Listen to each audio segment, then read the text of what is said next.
Uy, si Bogart. Ba, marunong pala ang Goy magmotor. Tara Alex, long drive tayo. Pero dyan lang sa malapit. Oh, tara. Ako magdadrive.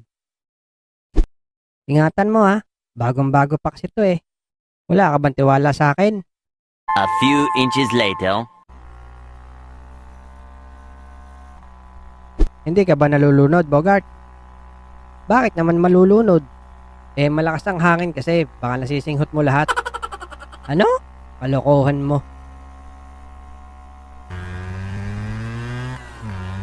Hehehehe. Kaya nyo to? Lex, oh. Naka-Superman pa ang loko. Ba, mayabang ka ha. Kapit, Bogart.